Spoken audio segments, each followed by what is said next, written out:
Haleluya, Bapa dalam surga, kami mengucap syukur.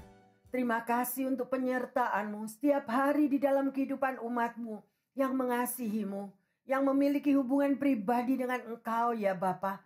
Kami belajar akan tanda-tanda zaman. Kami belajar akan semua apa yang terjadi pada saat ini terutama ya Tuhan. Tetapi biarlah umat-Mu boleh datang di bawah kaki-Mu dengan senantiasa mengucap syukur bahwa perlindungan kami hanyalah di dalam nama Tuhan Yesus. Bahwa perlindungan umat-Mu Tuhan senantiasa merasakan bahwa tiang awan dan tiang api itu ada di atas setiap kepala kami. Ada di atas setiap keluarga-keluarga umat-Mu.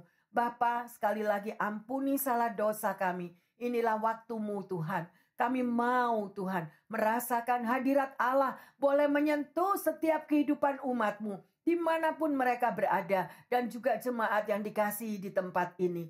Terima kasih Roh Kudus. Inilah kami semua. Dan sekali lagi kami mohon ampun. Dan kami mohon bahwa Engkau senantiasa boleh memulai satu kehidupan yang baru di tahun yang 25 ini Bapa. Lebih setia kepada Engkau.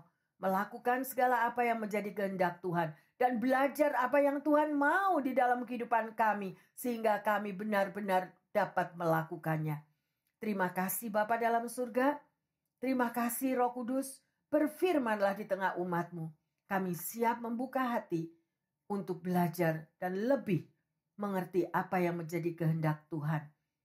Di dalam nama Tuhan Yesus, hamba berdoa. Yang percaya dan siap menerima pengurapan yang baru mengatakan, amin, amin, amin.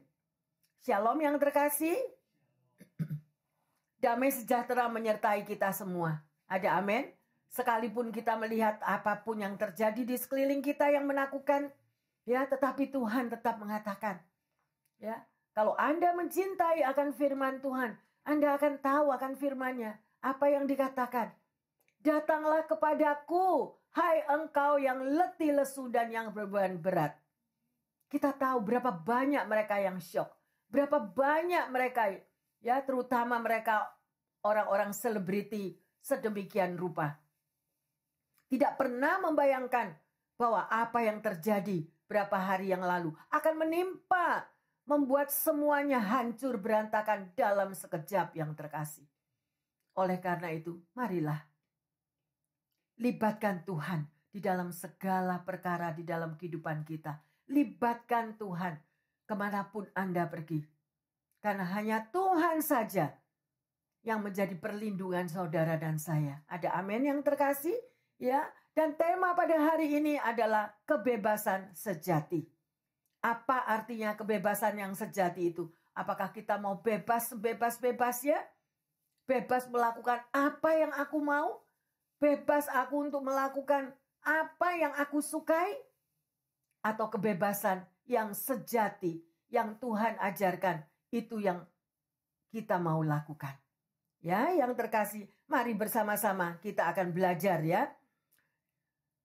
Karena di dalam kita mau melakukan kebebasan secara dunia itu justru akan hidup kita di dalam perbudakan. Bagaimana kita mau bebas? Bebas hidupnya tidak mau teratur. Tidak mau akan apalagi mengakui bahwa Yesus adalah sang juru selamat. Ya, bebas pokoknya di dalam keadaan dunia. Aku hidup di dunia, aku bebas. Aku mau drug, aku mau narkotik, aku mau free sex atau mau apa saja. I'm free. Karena ini hidupku. Ini duitku. Spirit me, I mine. Ini milikku, ini punyaku. Dan aku mau melakukan sebebas-bebasnya apa yang menjadi kehendak. Daripada diriku sendiri. Aku yang kerja. Bu Pendeta, aku yang kerja. Ya, sedemikian rupa. Tapi bukan itu yang terkasih. Karena kebebasan di luar daripada firman Tuhan. Justru kita masuk di dalam perbudakan. Mari. Berapa banyak kita. Uangku melimpah ruah, Bu Pendeta. I'm free. Untuk apa uang itu akan aku pakai? Aku free untuk supaya aku dilihat bahwa hidupku glamor. Aku yang paling wah di sekelilingku. Ya, sedemikian rupa tidak mau kalah dengan orang lain. mau dirinya yang paling utama.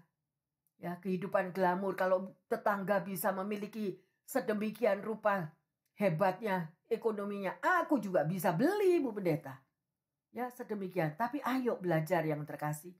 Belajarlah daripada tanda-tanda zaman. Belajarlah segala berkat, segala nafas yang saudara dan saya hirup setiap hari itu daripada Tuhan. Kita datang telanjang, kita lahir telanjang, kita pulang juga tidak membawa apa-apa.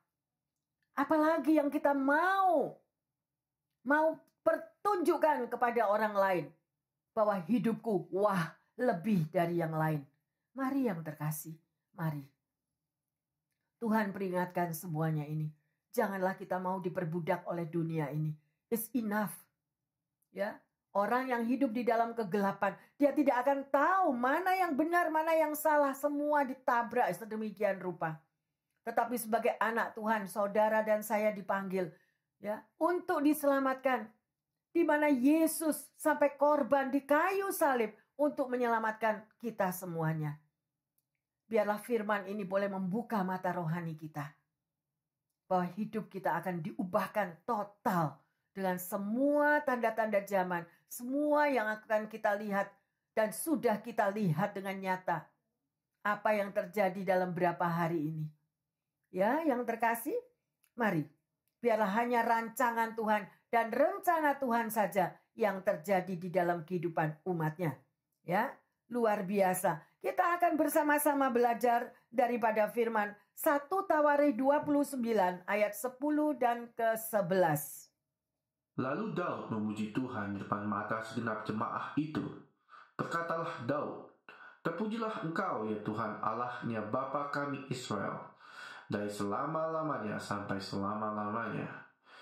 Ya Tuhan, punyamulah kebesaran dan kejayaan, kehormatan, kemasyuran dan keagungan. Ya, segala-galanya yang ada di langit dan di bumi. Ya Tuhan, punyamulah kerajaan dan Engkau yang tertinggi itu melebihi segala-galanya sebagai kepala. Puji Tuhan yang terkasih. Biarlah firman ini boleh menyentuh hati setiap kita. Dan kita kembali. Apa segala-galanya yang Anda dan saya miliki. Semua berasal daripada Tuhan. Amin. Ya, kita mau lihat di sini. Di sini menceritakan ini adalah Daud. Sejarah daripada Daud. Yang dia dahulunya adalah sebagai gembala domba. Ya, bahkan dia di tengah-tengah keluarga mungkin dia tidak terhitung. Ya, dia hanya mengembalakan sedemikian, tetapi semua saudaranya yang memiliki kekuatan lebih daripada Daud yang dianggap tidak ada. Ya, yang terkasih, sekali lagi coba kita lihat pada ayat yang ke-10. Ya, mari yang terkasih, kita mau baca di sini. Lalu Daud memuji Tuhan di depan mata segenap jemaah itu. Berkatalah Daud, terpujilah Engkau ya Tuhan, Allahnya Bapa kami Israel, dari selama-lamanya sampai selama-lamanya. Daud tahu yang terkasih. Mengapa Daud itu sangat berkenan di hati Tuhan. Sekalipun dia berbuat salah, sekalipun dia pernah jatuh di dalam dosa. Tetapi Daud tahu bahwa dia diampuni. Karena Daud mau mengakui segala dosanya. Berapa banyak, bagaimana dengan Anda dan saya? Tidak ada seorang pun yang tidak memiliki dosa. Tidak ada seorang pun yang tidak pernah berbuat dosa. Semua kita orang berdosa. Tetapi beranikah kita mohon ampun kepada Tuhan? Tuhan ampuni aku. Aku sudah salah, aku sudah berdosa. Bayangin loh, Daud itu membunuh Uria loh. Membunuh suaminya Batseba loh. Ya, dan sedemikian rupa istri yang diambil itu bagaimana dosanya sedemikian rupa. Tetapi dikatakan juga di dalam firman-Nya bahwa Daud berkenan di hati Tuhan. Why yang terkasih? Why? Kenapa? Sekalipun dia berbuat salah, berbuat dosa sedemikian rupa, Daud berkenan di hati Tuhan. Karena dia mau mengakui segala salah dosanya. Dia juga bayar harga yang terkasih. Ya, di sini nanti kita akan melihat bagaimana sejarahnya Daud itu. Ya, Daud itu mengerti siapa bapaknya, siapa Tuhannya. Dia sangat mengerti, ya, sedemikian rupa. bahwa langit dan bumi itu semuanya adalah dari Tuhan. Ayat 11 ngomong, ya Tuhan punyamu lah kebesaran dan kejayaan, kehormatan, kemasyuran, keagungan. Loh, gak punya apa-apa kita ini yang terkasih. Berapa banyak kita anak-anak Tuhan, ya, yang kita hidup di dunia ini udah terseret dengan situasi dunia, sudah terseret dengan glamurnya dunia, segala apa-apa yang mereka ada. Me, I, mine, punyaku, Bu Pendeta, ini punyaku, aku yang kerja. Aku yang kerja buat keluargaku, aku yang kerja di sekelilingku, aku yang melakukan, aku yang sudah berbuat baik. Ini milikku, jangan disentuh. Ini punyaku. Berapa banyak yang terkasih? Ayo, melalui kesempatan ini, dengan kejadian yang di sekitar kita yang menakutkan, kita kembali, Tuhan ampuni aku. Kita nggak punya apa-apa. Segala kejayaan, kebesaran, kekayaanku, kemakmuranku, maybe, ya, adalah milik Tuhan. Kita nggak punya apa-apa yang terkasih. Bahkan kita ini orang berhutang dengan Tuhan. Nafas hidup kita setiap hari ini loh dari mana? Pernah nggak kita mampet hidung 5 menit? Pernah nggak kita pengap 5 menit, kita nggak bisa napas sampai ngap-ngap-ngap? Nah, kalau udah yang sedemikian rupa, siapa yang kita panggil? Kita mau menjerit kepada siapa? Harta kita nothing. Yang dulunya kita mau glamur semuanya nggak bisa, nambahin napas kita nggak bisa. Yang terkasih, ayolah. Saya encourage setiap anak-anak Tuhan. Pendengar yang setia dimanapun Anda berada. Kembalilah kita kepada Tuhan. Akuilah bahwa kita ada datang di dunia. Kita boleh lahir. Itu hanya karena anugerah Tuhan. Untuk apa yang terkasih? Untuk menjadi berkat bagi orang lain. Untuk menjadi terang bagi mereka yang di dalam kegelapan. Anda disembuhkan untuk menyembuhkan orang lain. Anda diberkati untuk memberkati orang lain. Jangan ada spirit egois.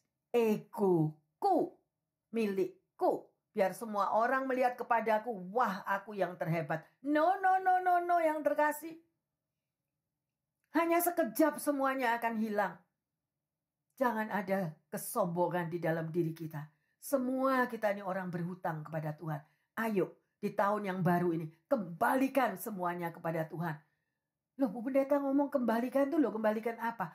Kembalikanlah pujianmu, penyembahanmu, doamu. Senangkan hati Tuhan. Tuhan cuma minta itu yang terkasih. Dan lakukanlah firman-Ku. Ya, bayangin, Daud ini cuma gembala loh yang terkasih. Gembala kambing, gembala domba di padang rumput. Ya, bagaimana luar biasanya dia dipilih oleh Tuhan. Kita lanjut di dalam 1 Tawarik 29 ayat 12 dan 13. Sebab kekayaan dan kemuliaan berasal daripadamu, dan engkaulah yang berkuasa atas segala-galanya. Dalam tanganmu lah kekuatan dan kejayaan. Dalam tanganmu lah kuasa membesarkan dan mengokohkan segala-galanya. Sekarang ya Allah kami bersyukur kepadamu dan memuji namamu yang agung itu. Haleluya, ada amin yang terkasih? Ya, mari kita mau meteraikan di dalam hati setiap kita. Ya, taruh itu di dalam hatimu pada ayat yang ke-12 dan ke-13 ini. Agar kita di dalam setiap langkah kehidupan kita, Anda diberkati itu. Itu adalah karena anugerah Tuhan. Nafas hidup kita masih ada. Itu adalah anugerah Tuhan. Di tahun 25, ayo lebih dekat, lebih peluk Tuhanmu.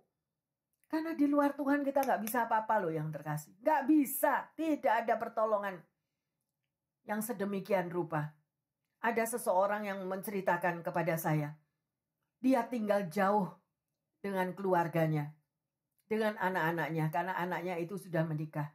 Pada waktu anaknya mengalami masalah, problema yang begitu berat, mendapatkan serangan dari tetangga atau apapun.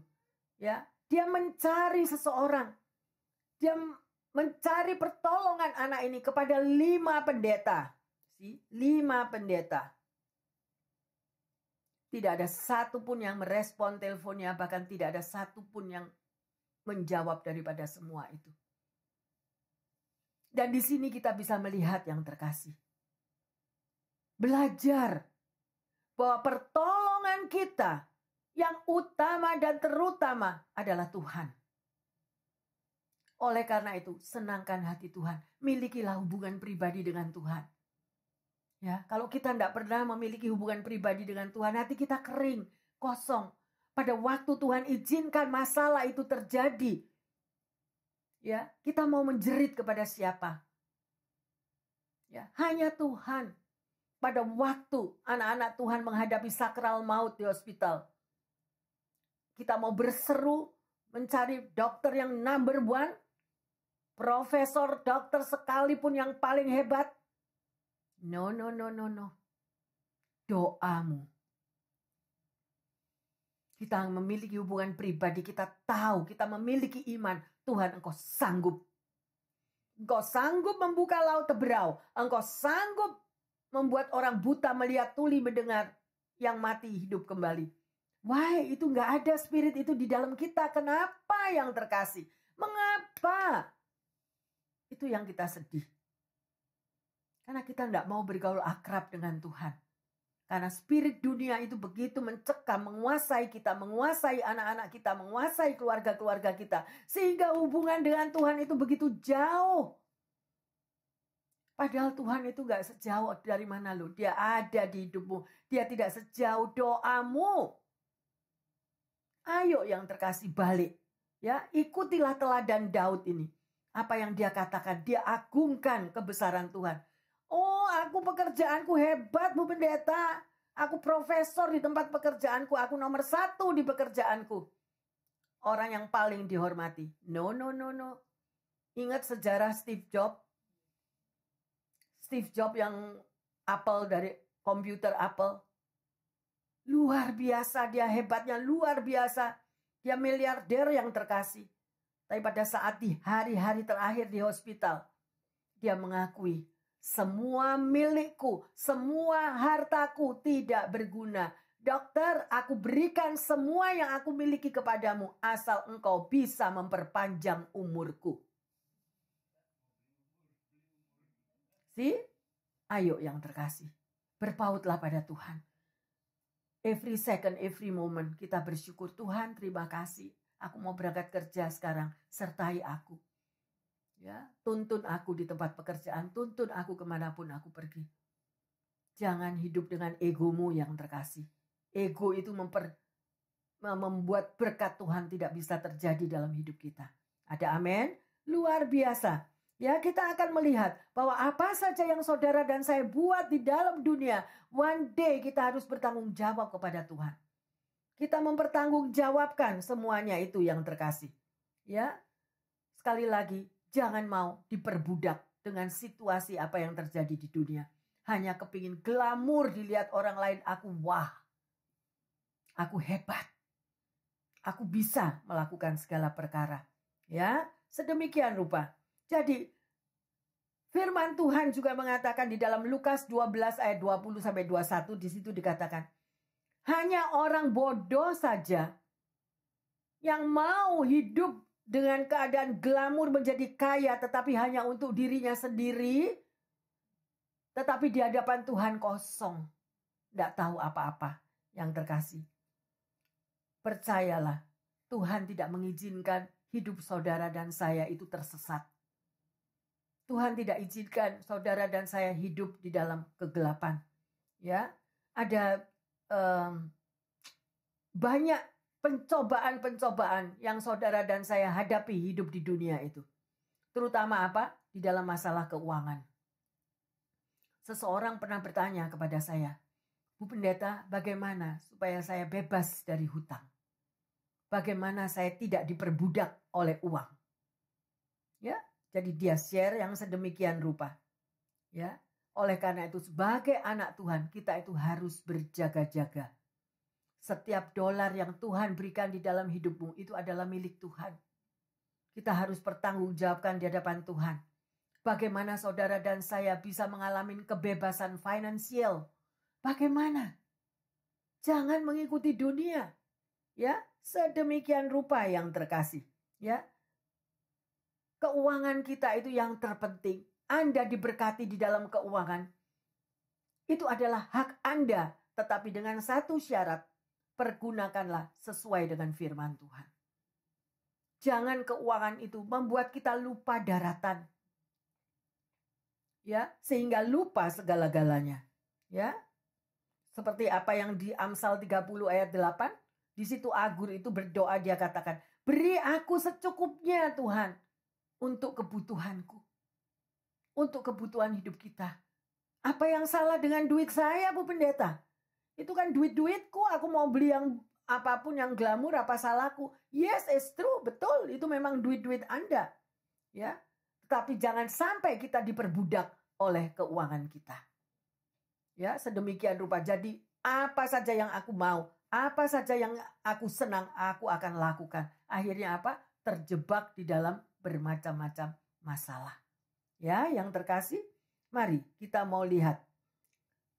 Di dalam Matius 6 ayat 31 sampai 34. Sebab itu, janganlah kamu khawatir dan berkata, apakah yang akan kami makan?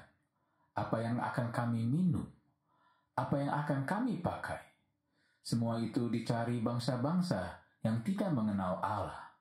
Akan tetapi Bapamu yang di surga tahu bahwa kamu memerlukan semuanya itu. Tetapi carilah dahulu kerajaan Allah dan kebenarannya, maka semuanya itu akan ditambahkan kepadamu. Sebab itu janganlah kamu khawatir akan hari besok, karena hari besok mempunyai kesusahannya sendiri. Kesusahan sehari cukuplah untuk sehari. Luar biasa ya. Semua itu udah tertulis yang terkasih di dalam firman Tuhan. Kalau kita mau rajin membaca firman Tuhan, kita pasti hidup kita diarahkan sehingga kita tidak sampai salah jalan. Ya, itu adalah rambu-rambu sebagai anak Tuhan yang hidupnya dipimpin oleh Roh Kudus sedemikian rupa. Mari kita kembali kepada cerita Daud. Ya, pada waktu sedemikian rupa Tuhan menginginkan ada raja Israel. Ya, Tuhan memberitahu kepada Nabi Samuel, kamu pergi ke tempatnya keluarga Isai di sana karena aku mau mengangkat anaknya menjadi seorang raja. Ya, salah satu putramu akan menjadi raja. Jadi pada waktu Samuel pergi ke rumah Isai, kaget yang namanya Isai. Benar tak? Salah satu putraku akan menjadi raja. Ya, sedemikian rupa yang terkasih. Seandainya Nabi Samuel itu datang kepada Isai, terus Isai menjawab gini, siapa yang percaya kamu? Ya, padahal Isai ini diutus oleh Tuhan. Berapa banyak kita dari anak-anak Tuhan pada waktu teguran Tuhan, pada waktu suara Tuhan dikatakan, gak percaya. Seandainya Samuel tidak mengatakan itu, apa yang akan terjadi dengan Israel? Tetapi Isai percaya sekalipun dia kaget. Akhirnya anak pertama keluar, badannya tinggi gede, ya, luar biasa. Itu mampu kalau dilihat sebagai orang dunia, wah ini akan jadi raja. Anak kedua keluar, ya.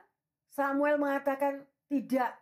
Anak pertama tidak, anak kedua tidak, anak ketiga juga tidak. Sampai akhirnya anak yang ada di situ yang terakhir. Dan semuanya ditolak, bukan itu. Tetapi Nabi Samuel bertanya lagi kepada Isai, kamu masih punya anak lagi enggak? Iya ada, tapi dia gembala domba. Ya, dia lagi menggembalakan domba. Panggillah dia. Akhirnya siapa yang datang? Daud. Daud datang dibawa di depan Samuel. Dan ketiga anak muda ini, jadi si Daud itu masih muda ya. Tuhan berbicara, inilah dia. Saya tidak mengerti keberadaan Anda, saudara. Pendengar yang setia dimanapun Anda berada. Ya, kalau kita hidupnya berkenan kepada Tuhan, Tuhan akan promosikan hidupmu. Tuhan akan angkat hidupmu. Maybe selama ini engkau sudah puluhan tahun mengikut Tuhan, menunggu jawaban Tuhan, tetapi jawaban itu belum terjadi. Mari senangkan Tuhan. Ya, Kita baca di dalam 1 Samuel 16 ayat 11 sampai 13. Lalu Samuel berkata kepada Isai, "Inikah anakmu semuanya?" Jawabnya, "Masih tinggal yang bungsu, tetapi sedang menggembalakan kambing domba." Kata Samuel kepada Isai, "Suruhlah memanggil dia, sebab kita tidak akan duduk makan sebelum ia datang kemari." Kemudian disuruhnyalah menjemput dia. Ia kemerah-merahan, matanya indah dan parasnya elok. Lalu Tuhan berfirman, "Bangkitlah, urapilah dia, sebab inilah dia." Samuel mengambil tambuk tanduk yang berisi minyak itu dan mengurapi Daud di tengah-tengah saudara-saudaranya. Sejak hari itu dan seterusnya, berkuasalah roh Tuhan atas Daud. Lalu berangkatlah Samuel menuju Rama. Haleluya yang terkasih, pendengar yang setia, kita belajar apa dari sejarah Daud, cerita Daud ini? Ya, jadi dia yang tidak berarti di tengah keluarga. Tetapi kalau berkenan di hadapan Tuhan, Tuhan akan buat sesuatu yang luar biasa. Karena di dalam dirinya Daud ada hadirat Allah. Bagaimana dengan Anda dan saya? Apakah hadirat Tuhan itu ada di dalam hidupmu? Apakah kita hanya berdoa kalau lagi ingat? Atau kita lagi berdoa malas Ya, sedemikian rupa lupa bahwa nafas hidup ini daripada Tuhan yang terkasih. Saya ingatkan. Ya, sekalipun Daud tidak dianggap di tengah keluarganya. Saya tidak tahu kedudukan saudara. Mungkin engkau pun diremehkan di kantor, diremehkan di tengah keluarga, atau semua saudaramu, mereka hidupnya lebih luar biasa. Kita dilihat hanya sebelah mata. Tetapi kalau hadirat Allah ada di dalam hidupmu, percayalah, Tuhan akan membuat indah pada waktunya. Ada amin yang terkasih?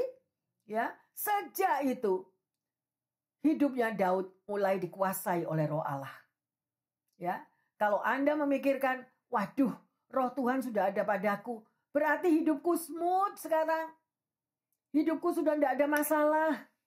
Ya, aku jalan semuanya itu akan menjadi lebih enak, lebih baik. Ya, sedemikian rupa. Tetapi apa yang Daud alami? Ya, yang terkasih. Kita akan belajar lagi. Ya, Tuhan izinkan. Zaman dulu masih nggak ada internet kan, zamannya Daud. Nggak ada media sosial. Nggak ada semuanya. Kalau ada berita, oh Daud diangkat jadi raja. Waduh, pure kemana? Nggak ada kan. Tetapi Tuhan punya acara lain. Apa yang dibuat oleh Tuhan supaya Daud semakin terkenal hidupnya? Dikirim siapa? Goliat. Goliat dikirim yang terkasih kepada Daud. Nah, melalui peperangannya dengan Goliat, Anda semua sudah tahu. Daud mengalami apa? Kemenangan. Apa yang dikatakan oleh Daud? Ya, Goliat itu raksasa loh, bukan main-main loh, bukan orang loh, orang biasa. Kita baca di dalam 1 Samuel 17 ayat 45 sampai 47. Tetapi Daud berkata kepada orang Filistin itu, "Engkau mendatangi aku dengan pedang dan tombak dan lembing, tetapi aku mendatangi engkau dengan nama Tuhan semesta alam, Allah segala barisan Israel yang kau tantangi itu. Hari ini juga Tuhan akan menyerahkan engkau ke dalam tanganku, dan aku akan mengalahkan engkau dan memenggal kepalamu dari tubuhmu. Hari ini juga aku akan memberikan mayatmu dan mayat tentara orang Filistin kepada burung-burung di udara, kepada binatang-binatang liar, supaya seluruh bumi tahu bahwa Israel punya Allah. Dan supaya segenap jemaah itu tahu bahwa Tuhan menyelamatkan bukan dengan pedang dan bukan dengan lembing, sebab di tangan Tuhanlah pertempuran, dan ia pun menyerahkan kamu ke dalam tangan kami." Haleluya yang terkasih, pendengar yang setia. Kita belajar daripada Daud.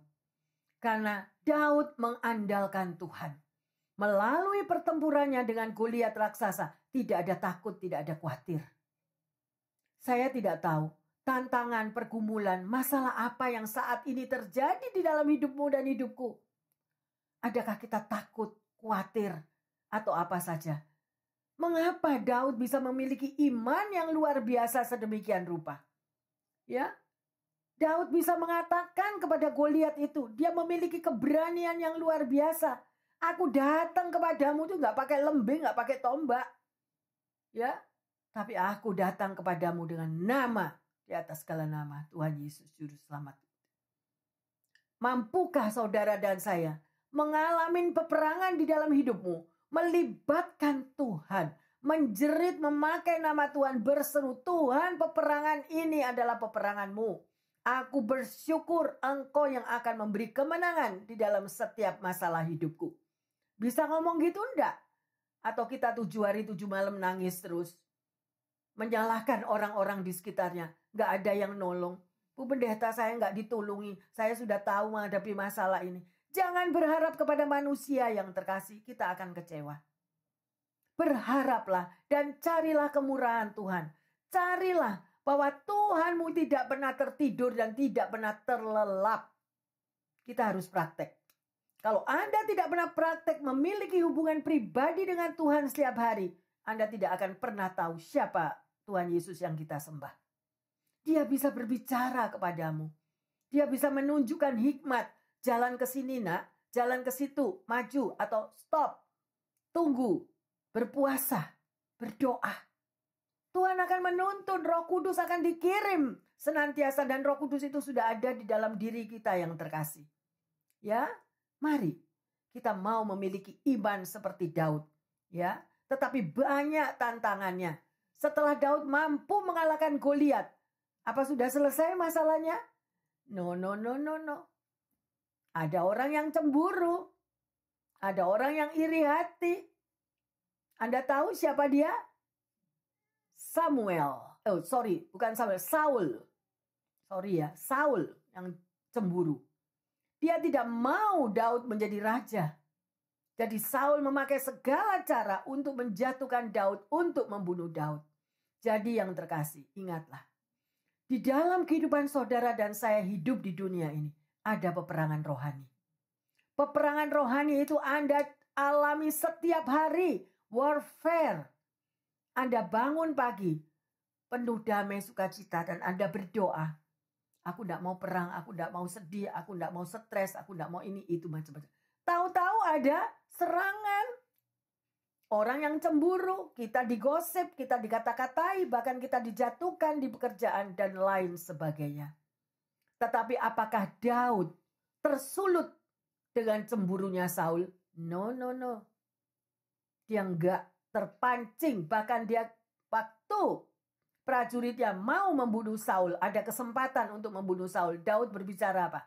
Jangan kau membunuh Saul, karena dia juga diurapi Tuhan. Dan akhirnya apa? Saul juga mati dengan tindakannya sendiri. Sedemikian rupa yang terkasih. Ya, pertanyaan saya kepada Anda dan pendengar yang setia, apakah Anda memiliki freedom of worry? Anda bebas dari ketakutan. Anda bebas dari kekhawatiran. Bagaimana aku harus memikul semua ini? Bagaimana aku harus bayar ini? Bagaimana nanti masa depan anak-anakku? Bagaimana untuk masa depanku sendiri? Mari yang terkasih. Kalau engkau memiliki raja di atas segala raja di dalam hidupmu, engkau memiliki hadirat Tuhan setiap hari di dalam hidupmu, percayalah. Oleh karena itu, ketahuilah siapa Bapakmu, ketahuilah siapa Tuhanmu yang sanggup menolong dengan segala cara. Dan ketahuilah siapa dirimu. 2 hal ini penting. Anda harus tahu persis siapa dirimu sendiri. Apakah hidupku ini penuh kekhawatiran, penuh ketakutan? Ya, yang terkasih. Semuanya ketakutan, kekhawatiran itu bukan daripada Tuhan. Bukan. Itu serangan dari si jahat. Jangan mau. Makanya firman Tuhan mengatakan, lawanlah iblis, maka dia akan lari daripadamu. Himbauan saya, berpautlah kepada Tuhan. Amin. Melekatlah kepada Tuhan. Dia yang akan berperang untuk saudara dan saya. Jangan ada rasa iri hati. Jangan ada rasa cemburu kepada orang lain. Jangan. Roh iri hati itu luar biasa jahatnya. mencelakakan diri kita sendiri. Hidup kita penuh tekanan. Oh iya, tetangga ini punya ini, tetangga ini bisa begitu. Oh iya, aku dikatakan begini begitu. Utamakan firman Tuhan menjadi panduan di dalam hidupmu dan hidupku. Bersihkan tanah hati kita yang penuh dengan kekecewaan, penuh dengan kebencian, penuh dengan kerikil-kerikil masa-masa yang lampau. Ampuni orang yang menyakitkan hatimu. Mudah? No, tidak gampang. Fitnah itu banyak yang terkasih. Betapa banyak kita hanya mendengar sebelah pihak. Orang mengatakan begitu negatif. Tetapi percayalah, Tuhan yang bela. Kalau memang itu ada satu yang konfrontasi, yang paling benar adalah mendengar dari dua belah pihak. Jangan mendengar dengan satu pihak. Karena dengan satu pihak pasti selalu ada yang direndahkan. Tetapi kalau dengar dua-dua, Tuhan memberikan Anda roh menimbang.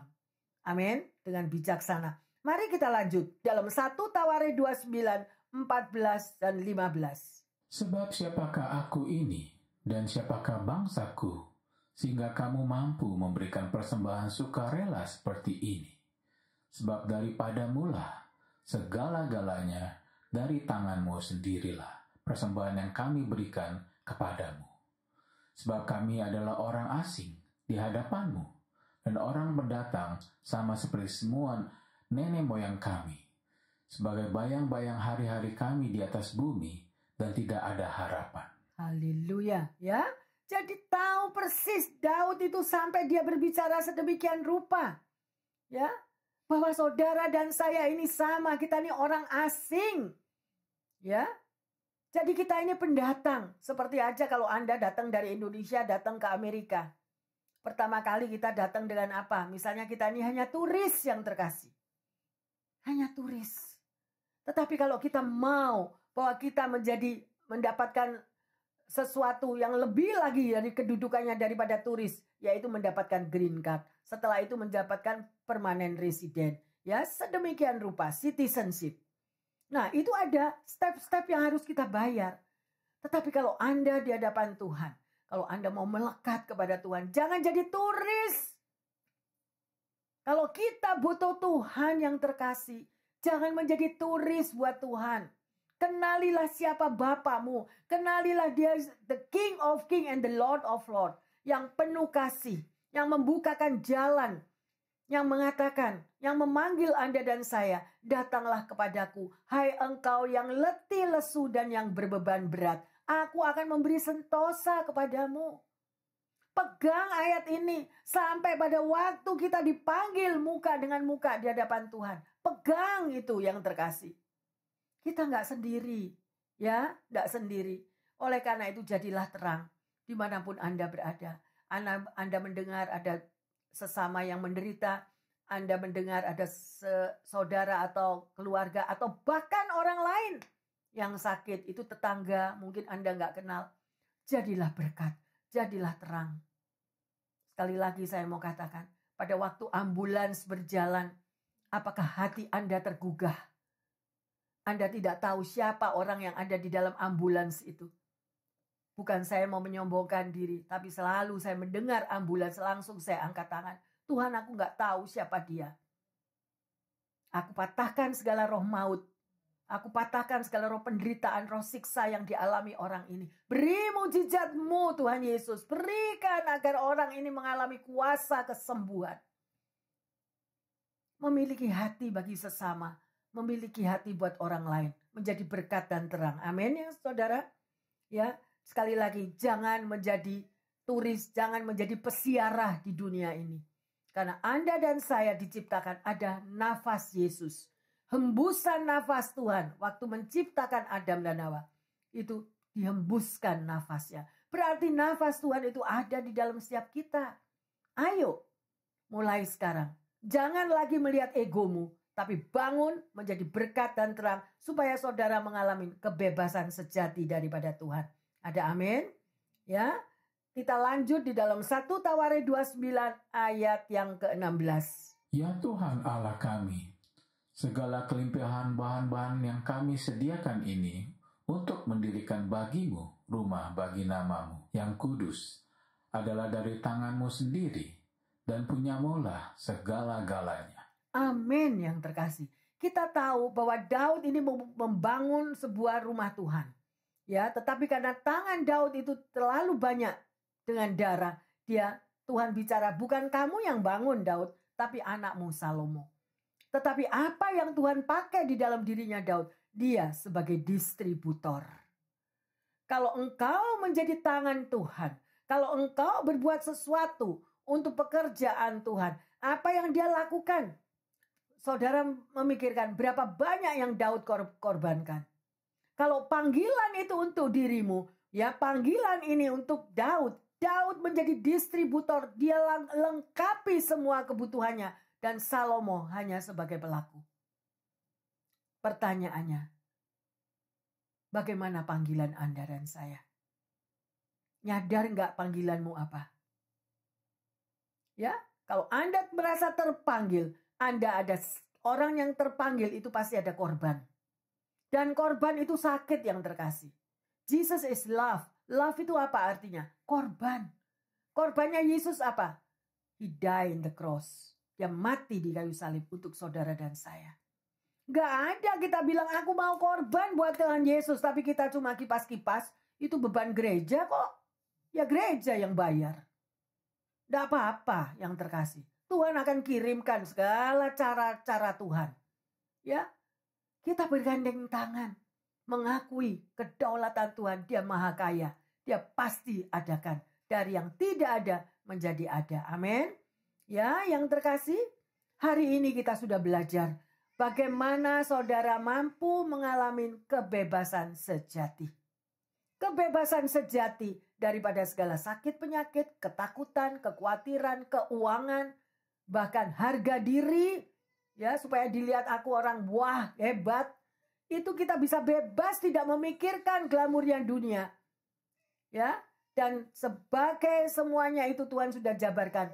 Kenalilah siapa Tuhanmu dan kenalilah siapa dirimu. Jadi masing-masing kita introspeksi.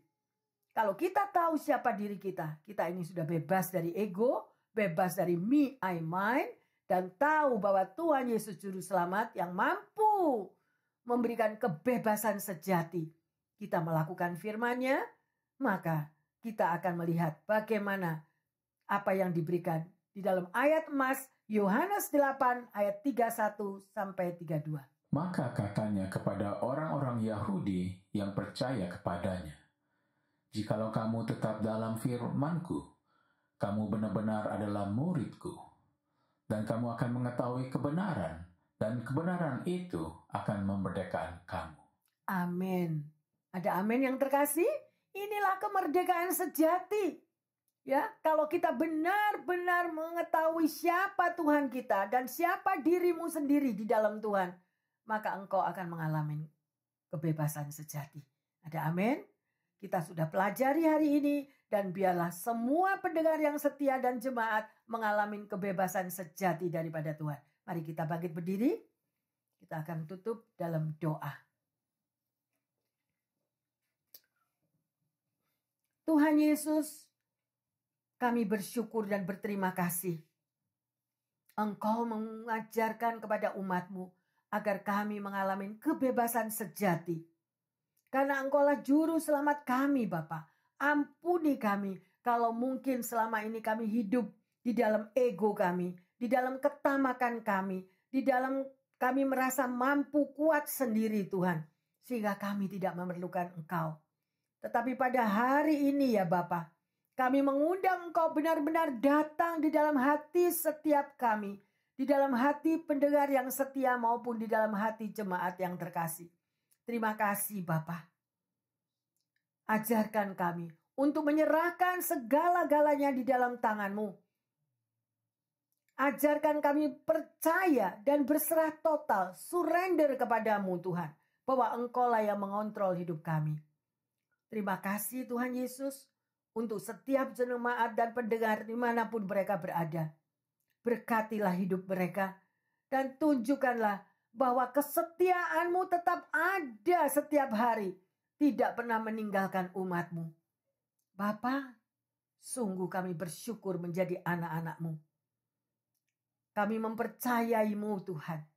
Ajarkan kami bersyukur setiap hari atas segala penyertaan dan kebaikan-Mu. Sehingga kami boleh melihat keajaiban demi keajaiban terjadi di dalam setiap kehidupan kami. Menjadi satu jawaban doa yang semuanya kami pikirkan tidak mungkin kami lakukan. Tetapi Engkau sediakan bagi umat-Mu yang mempercayai-Mu. Terima kasih Bapak. Hamba berdoa secara khusus bagi pendengar yang setia maupun jemaat. Mungkin ada yang mengalami Tuhan keadaan kesehatan yang tidak pernah diinginkan. Engkau Raja di atas segala dokter. Kuasa darah Yesus mampu menyembuhkan setiap pribadi lepas pribadi. Sehingga apapun kesehatan mereka boleh dipulihkan. Yang mengalami finansial Tuhan. Engkau berikan jalan keluar terobosan karena Engkau Jehovah Jireh. Engkau mampu mengadakan dari yang tidak ada menjadi ada. Dan juga yang mengalami Tuhan pergumulan di dalam hubungan relationship. Antara keluarga, suami, istri, orang tua dengan anak, dan anak bersama orang tua atau sesama saudara. Bapa, Engkaulah sumber kasih. Engkau mampu Tuhan untuk mencurahkan kasih-Mu. Membukakan mata-mata mereka Tuhan yang di dalam kegelapan. Sehingga hubungan kasih persaudaraan. Anak-anak yang lebih mengasihi orang tuanya. Respek kepada orang tuanya. Menghargai akan orang tuanya. Tuhan terima kasih. Kami tidak pernah sendiri. Terima kasih. Karena tujuan kami semua ya Bapa adalah surga yang mulia. Surga yang kekal. Dan kami semua menuju perjalanan ke sana. Sertailah kami Bapa. Di dalam nama Tuhan Yesus, hamba berdoa dan mengucap syukur untuk berkat-Mu yang sudah Kau curahkan bagi semua jemaat dan pendengar yang setia. Yang percaya dan sudah menerima kebebasan sejati daripada Tuhan. Mengatakan, amin, amin, amin.